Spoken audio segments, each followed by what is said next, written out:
In this case, it's all about high walls. So what are the kinds of things that we're detecting?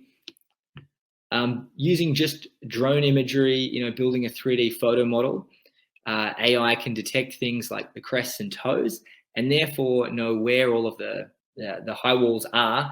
It can know what's a bench, what's a high wall, and it can use that to then work out what the face angle is, what the face height is, what the catch bench widths are, and what interramp angle is as well. So you can get a lot of these analyses done that are, often, people spend a few hours on going around measuring all of this stuff.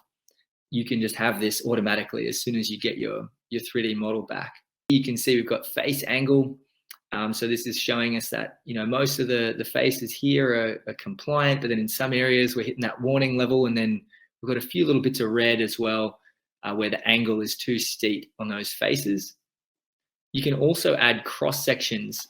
You can add cross sections by drawing a line, which will give you in your report a view of that elevation profile along the line there, and allow you to take measurements along that line. So you can look at things like what the angle is, the total interramp angle is along that line, by choosing 2 points and measuring the angle between them. Or you can look at just what is the angle of this slope, on this, low wall, spoil pile or something like that. So you can do a lot of things along that elevation profile, along that cross section once you have it. And these are only a few of the things. There's obviously more that we mentioned before around catch bench width, face height, things like that too. The next thing that is actually slightly a separate module is the slope failure prediction. So factor of safety is something that's commonly used to predict slope failures, and this is based on geophysics models.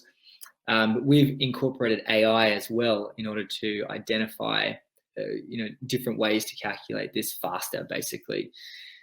So what this means is that you can take a section of your pit and you can just instantly calculate over that whole section what the factor of safety is of every point on that 3D model. And this is something that can be really useful for working out where the areas are in your pit that are most critical to look at. And the final thing on the slope and high wall side is the ability to detect joints and bedding planes. So because the AI can see the 3D model and it's a 3D photo model, this is all tailored to pick up detail on the face really well, and not to blur things on the face. And one of the good things that you can get out of that is then a really strong ability to detect joints and to detect seams, bedding planes, anything like this along the face. And this allows it to do automated joint mapping. So you can, your geotechs can get an idea really quickly of exactly what the orientations of the major joint sets are in a particular location, in order to work out things like what the orientation of benches and walls should be, within the pit or final walls, things like this, in order to, well, one, just improve safety, but two, also improve blasting outcomes. So, making more stable walls, which can then lead to, less boulders on the face and things like that.